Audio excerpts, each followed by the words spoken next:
یہ ایک عورت کی کہانی ہے जिसका शौहर फौत हो चुका था। वो अपनी एक बेटी और बूढ़े बाप के साथ रहती थी। वो लोग इंतहाई गरीब थे। गुर्बत का ये आलम था कि घर में किसी दिन पकाने को कुछ होता था और किसी दिन फाका करना पड़ता था। अगर सुबह कुछ खाने को मिल गया तो रात को भूखा सोना पड़ता था। वो छोटी सी फैमिली इस हाल में भी सब्र के साथ अल्लाह का शुक्र अदा करते हुए जिंदगी की गाड़ी को चला रही थी। वो औरत कहती है कि एक दिन हम सुबह से भूखे थे और शाम हो गई थी, लेकिन खाने की कोई उम्मीद न बनी। भूख की वजह से तो हम परेशान थे ही, लेकिन साथ ये भी हुआ कि शाम को बेटी को बुखार हो गया। कुछ ही घंटों के बाद बुखार में तेजी आ गई। घर में तो खाने को भी कुछ नहीं था। दवाई के पैसे कहां से आते, डॉक्टर को कैसे चेक करवाते। अजीब बेबसी और बेकसी का आलम था। मेरे सामने मेरी बेटी सुबह से भूखी थी और बुखार से तप रही थी और मैं बेबस थी। बेख्तियार मेरी आंखों से आंसू जारी हो गए। मैंने अपने हाथ फैलाए और आसमान की तरफ देखा। ऐ खुदा, मैं तुझ पर ही भरोसा करती हूँ और तुझसे ही मदद मांगती हूँ। बेशक इस मुश्किल में, आजमाइश की इस घड़ी में तू ही हमारे लिए कोई वसीला बना सकता है। तू ही हमारी मदद कर सकता है। ये दुआ करने के बाद मैं उठी, वजू किया, बच्ची के माथे पर पानी में भिगोकर गीली पट्टी रखी और खुदा के हजूर खड़ी हो गई। नवाफल अदा करके खुदा के हजूर अपनी बेटी की सेहतयाबी की दुआ की। पट्टी को पानी से भिगोकर फिर बेटी के माथे पर रखा और फिर खुदा के हजूर इल्तिजा करना शुरू कर दी। खुदा से भरोसे और उम्मीद के साथ मदद मांगने लगी, इस यकीन के साथ कि खुदा अपनी रहमत का कोई ना कोई दरवाजा हमारे लिए जरूर खोलेगा। ये अमल मैंने कई मर्तबा किया। एक दफा जब मैं बच्ची की पट्टी तब्दील कर रही थी तो मैंने दरवाजे पर दस्तक की आवाज सुनी। मैं और मेरा बूढ़ा बाप हैरान रह गए कि रात के इस पहर कौन आ सकता है, कहीं ये हमारा वहम तो नहीं।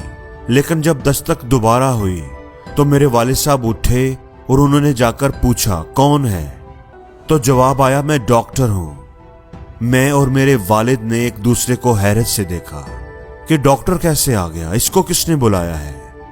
खैर मेरे वालिद साहब ने दरवाजा खोल दिया। डॉक्टर साहब अंदर आ गए। वो थोड़ा जल्दी में थे। उन्होंने पूछा कि मरीजा किधर है। मैं उसे अपनी बेटी के पास ले गई। डॉक्टर साहब ने बच्ची को चेक किया, अपने बैग में से इंजेक्शन निकालकर उसे लगाया और फिर दवाई भी दी और हदायत दी कि यह दवाई 3 दिन तक इस्तेमाल करें।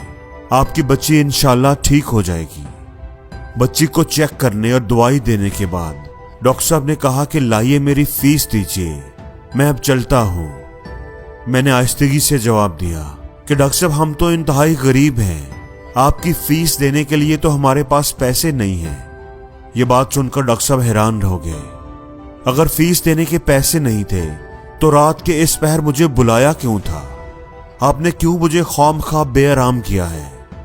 मैंने फिर आस्तगी से जवाब दिया, डॉक्टर साहब हमने तो आपको नहीं बुलाया था, आप तो खुद ही आए हैं।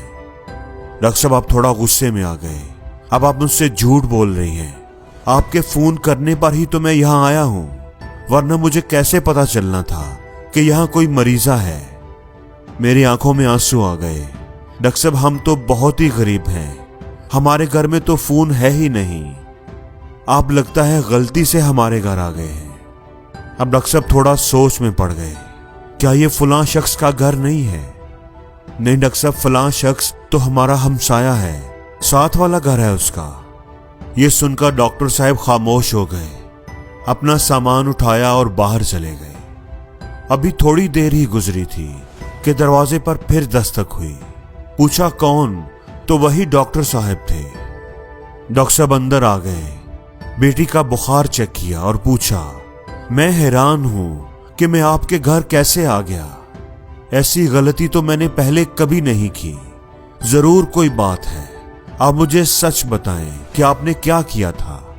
तो मैंने डॉक्टर साहब को सारी बात बता दी कि किस तरह परेशानी और बेबसी की हालत में میں اپنے رب کو پکار رہی تھی، اس کے حضور فریاد کی تھی، دعائیں کی تھی، اور میرا تو یہ یقین ہے کہ اس پروردگار نے ہی آپ کو ہمارے گھر کا راستہ دکھایا ہے۔ ساری بات سننے کے بعد ڈاکٹر صاحب کی آنکھوں میں آنسو آ گئے۔ وہ فوراً اٹھ کر باہر چلے گئے۔ تھوڑی دیر بعد جب وہ آئے تو ان کے ہاتھ میں کھانا، بچی کی دعائیں اور گھر کا ضروری سامان تھا۔ انہوں نے وہ سامان میرے ہاتھ میں تھمایا اور بولے کہ مجھے اب یقین ہو گیا ہے کہ تمہارے گھر میں غلطی سے نہیں آیا تھا، بلکہ تمہارے گھر کا راستہ مجھے میرے رب نے دکھایا ہے۔ اس نے تمہاری فریاد سن لی ہے اور مجھے تم لوگوں کی مدد کے لیے بھیجا ہے۔ آج سے تم تینوں کی کفالت میری ذمہ داری ہے۔ تو دوستو، یہ اس عورت کے بھروسے کی کہانی تھی کہ کیسے اس نے مشکل حالات میں بھی، جب کوئی امید، کوئی راستہ نہیں تھا، اس نے اپنے رب پر بھروسہ رکھا اور اسے ہی مدد کے لیے پکارا۔ خدا پر اگر ہم بھروسہ کریں اور اپنی مشکلوں، مصیبتوں اور پریشانیوں میں اس سے ہی مدد مانگیں تو وہ ضرور ہماری فریاد سنتا ہے اور ایسے طریقوں سے ہماری مدد کرتا ہے جو ہمارے گمان میں بھی نہیں ہوتے۔ اور بے شک مسلمانوں کو تو بس خدا پر ہی بھروسہ کرنا چاہیے۔ اور زندگی میں ہر روز کچھ نیا سیکھو، نیا سوچو، نیا کرو، لرن کرو۔